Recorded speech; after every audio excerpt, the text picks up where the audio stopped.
കേരളത്തിൽ എത്തിയ സഞ്ചാരികൾ. കേരളത്തിൽ ആദ്യമെത്തിയ വിദേശികൾ അറബികൾ. കേരളത്തിൽ ആദ്യമെത്തിയ വിദേശികൾ അറബികൾ. കേരളം സന്ദർശിച്ച ആദ്യത്തെ അറബി സഞ്ചാരി മാലിക് ബിൻ ദിനാർ. കേരളം സന്ദർശിച്ച ആദ്യത്തെ അറബി സഞ്ചാരി മാലിക് ബിൻ ദിനാർ. കേരളം സന്ദർശിച്ച ആദ്യ റഷ്യൻ സഞ്ചാരി അക്തനേഷ്യസ് നികിതൻ 1460. കേരളം സന്ദർശിച്ച ആദ്യ റഷ്യൻ സഞ്ചാരി അക്തനേഷ്യസ് നികിതൻ 1460. കേരളത്തിൽ കൊച്ചിയിൽ ആദ്യമായി വന്ന ഇംഗ്ലീഷുകാരൻ മാസ്റ്റർ റാൽഫിച്ച്. കേരളത്തിൽ കൊച്ചിയിൽ ആദ്യമായി വന്ന ഇംഗ്ലീഷുകാരൻ മാസ്റ്റർ റാൽഫിച്ച്. വ്യാപാരത്തിനായി ഇന്ത്യയിലെത്തിയ ആദ്യ ഇംഗ്ലീഷുകാരൻ ക്യാപ്റ്റൻ കീലിംഗ്. വ്യാപാരത്തിനായി ഇന്ത്യയിലെത്തിയ ആദ്യ ഇംഗ്ലീഷുകാരൻ ക്യാപ്റ്റൻ കീലിംഗ്. പ്ലീനിയുടെ നാച്ചുറൽ ഹിസ്റ്ററി എന്ന പുസ്തകത്തിൽ പ്രതിപാദിക്കുന്ന കേരളത്തിലെ തുറമുഖം മുസിരിസ്. പ്ലീനിയുടെ നാച്ചുറൽ ഹിസ്റ്ററി എന്ന പുസ്തകത്തിൽ പ്രതിപാദിക്കുന്ന കേരളത്തിലെ തുറമുഖം മുസിരിസ്. AD 45 കൊടുങ്ങല്ലൂരിൽ എത്തിയതായി കരുതുന്ന ഗ്രീക്ക് സഞ്ചാരി ഹിപ്പാലസ്. AD 45 കൊടുങ്ങല്ലൂരിൽ എത്തിയതായി കരുതുന്ന ഗ്രീക്ക് സഞ്ചാരി ഹിപ്പാലസ്. കാലവർഷത്തിന്റെ സഹായത്തോടെ പായ്ക്കപ്പലിൽ ഇന്ത്യയിൽ എത്തിച്ചേരാമെന്ന് കണ്ടുപിടിച്ചതാര്? ഹിപ്പാലസ്.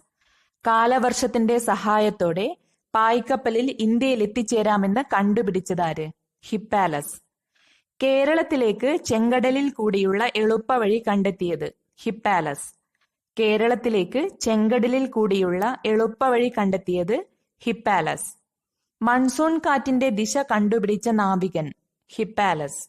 മൺസൂൺ കാറ്റിന്റെ ദിശ കണ്ടുപിടിച്ച നാവികൻ ഹിപ്പാലസ്. കേരളത്തെ സംബന്ധിച്ച് വിവരം നൽകുന്ന ആദ്യത്തെ വിദേശ സഞ്ചാരി മെഗസ്തനീസ്.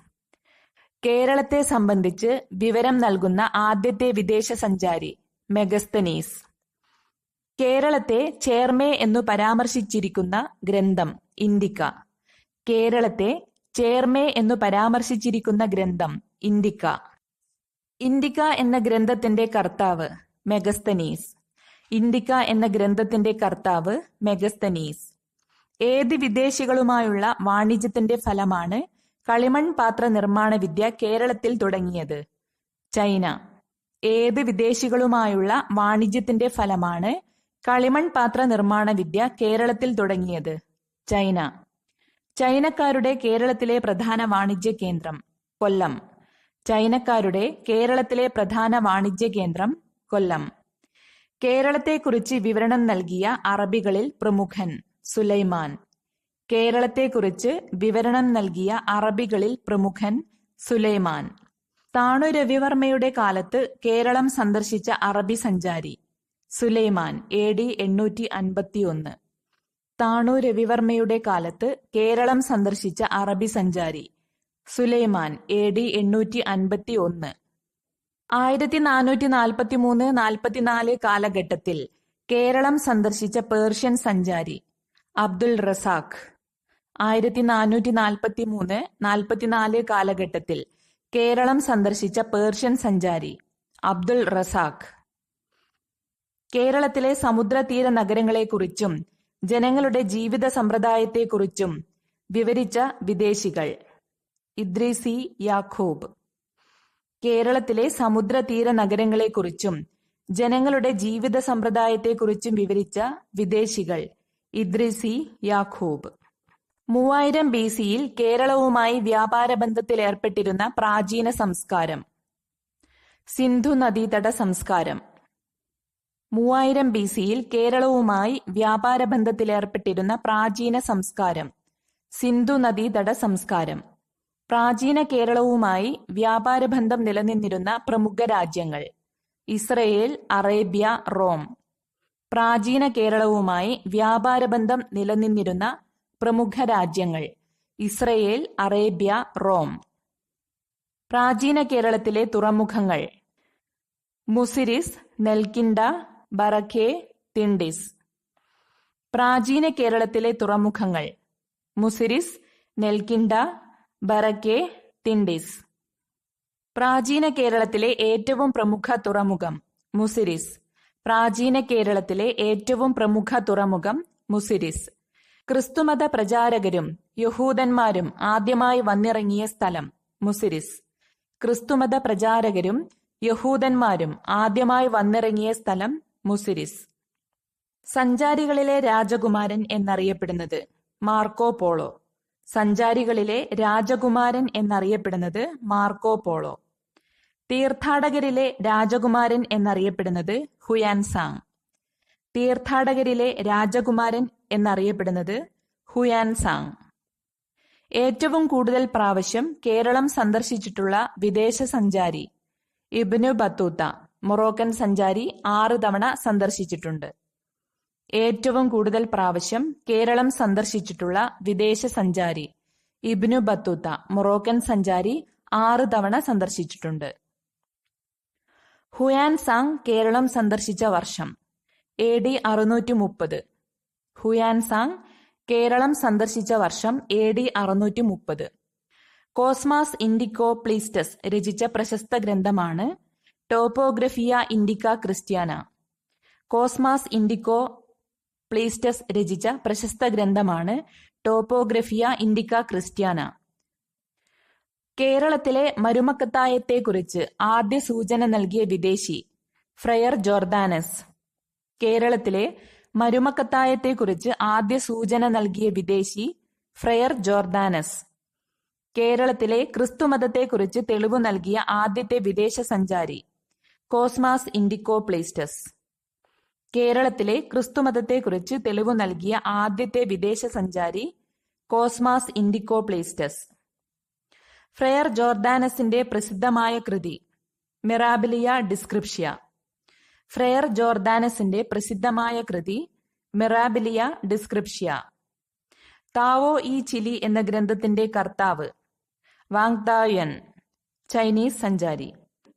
താവോ ഇ ചിലി എന്ന ഗ്രന്ഥത്തിന്റെ കർത്താവ് വാങ് തായുൻ, ചൈനീസ് സഞ്ചാരി. കേരളത്തിലെ ഏറ്റവും നല്ല പട്ടണമെന്ന് കൊല്ലത്തെ വിശേഷിപ്പിച്ച വിദേശ സഞ്ചാരി ഇബ്നു ബത്തൂത്ത. കേരളത്തിലെ ഏറ്റവും നല്ല പട്ടണമെന്ന് കൊല്ലത്തെ വിശേഷിപ്പിച്ച വിദേശ സഞ്ചാരി ഇബ്നു ബത്തൂത്ത. കോളംബം എന്ന് കൊല്ലത്തെ വിശേഷിപ്പിച്ചത് ജോർദാനോസ്. കോളംബം എന്ന് കൊല്ലത്തെ വിശേഷിപ്പിച്ചത് ജോർദാനോസ്. കൊല്ലം നഗരത്തെപ്പറ്റി പരാമർശിക്കുന്ന സ്പെയിനിൽ നിന്നു വന്ന യഹൂദ സഞ്ചാരി റബ്ബി ബെഞ്ചമിൻ. കൊല്ലം നഗരത്തെപ്പറ്റി പരാമർശിക്കുന്ന സ്പെയിനിൽ നിന്നു വന്ന യഹൂദ സഞ്ചാരി റബ്ബി ബെഞ്ചമിൻ. കൊച്ചിയെക്കുറിച്ച് പരാമർശിച്ച ആദ്യ യൂറോപ്യൻ സഞ്ചാരി നിക്കോളോ കോണ്ടി. കൊച്ചിയെക്കുറിച്ച് പരാമർശിച്ച ആദ്യ യൂറോപ്യൻ സഞ്ചാരി നിക്കോളോ കോണ്ടി. കേരളത്തിനെ മലബാർ എന്ന് വിളിച്ച ആദ്യത്തെ സഞ്ചാരി അൽബറൂണി. കേരളത്തിനെ മലബാർ എന്ന് വിളിച്ച ആദ്യത്തെ സഞ്ചാരി അൽബറൂണി. കേരളത്തിലെ പ്രമുഖ തുറമുഖങ്ങളായ കൊച്ചി, കോഴിക്കോട് എന്നിവയെപ്പറ്റി വിവരം നൽകിയ ചീന സഞ്ചാരി മാഹ്വാൻ, 15-ാം നൂറ്റാണ്ട്. കേരളത്തിലെ പ്രമുഖ തുറമുഖങ്ങളായ കൊച്ചി, കോഴിക്കോട് എന്നിവയെപ്പറ്റി വിവരം നൽകുന്ന ചീന സഞ്ചാരി മാഹ്വാൻ, 15-ാം നൂറ്റാണ്ട്. കേരളത്തിലെ ചാവേറുകളെപ്പറ്റി ആദ്യമായി പരാമർശിച്ച വിദേശി അബൂ സെയ്ദ്. കേരളത്തിലെ ചാവേറുകളെപ്പറ്റി ആദ്യമായി പരാമർശിച്ച വിദേശി അബൂ സെയ്ദ്. കേരള തീരത്തെ പോർച്ചുഗീസുകാരുടെ പ്രവർത്തനങ്ങളെക്കുറിച്ച് വിശദമാക്കുന്ന കൃതി തുഹ്ഫത്തുൽ മുജാഹിദീൻ. കേരള തീരത്തെ പോർച്ചുഗീസുകാരുടെ പ്രവർത്തനങ്ങളെക്കുറിച്ച് വിശദമാക്കുന്ന കൃതി തുഹ്ഫത്തുൽ മുജാഹിദീൻ. തുഹ്ഫത്തുൽ മുജാഹിദീൻ എന്ന കൃതി രചിച്ചത് ഷൈഖ് സൈനുദ്ദീൻ. തുഹ്ഫത്തുൽ മുജാഹിദീൻ എന്ന കൃതി രചിച്ചത് ഷൈഖ് സൈനുദ്ദീൻ.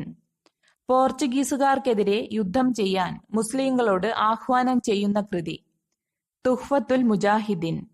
പോർച്ചുഗീസുകാർക്കെതിരെ യുദ്ധം ചെയ്യാൻ മുസ്ലിങ്ങളോട് ആഹ്വാനം ചെയ്യുന്ന കൃതി തുഹ്ഫത്തുൽ മുജാഹിദീൻ.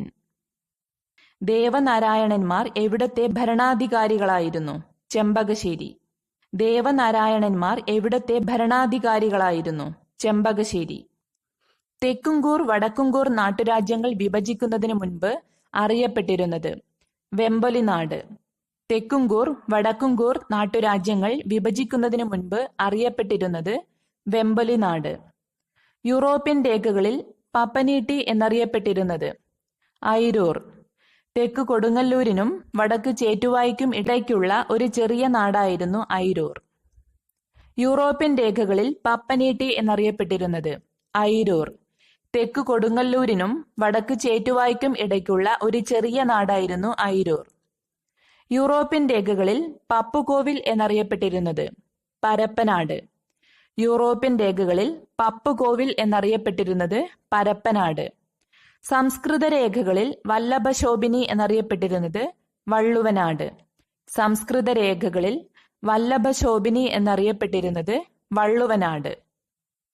പോർച്ചുഗീസുകാർ പെപ്പർ കൺട്രി എന്ന് വിശേഷിപ്പിച്ചിരുന്നത് വടക്കുംകൂർ.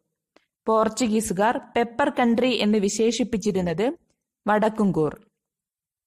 കൊടുങ്ങല്ലൂരിന്റെ പഴയ പേര് മുസിരിസ്.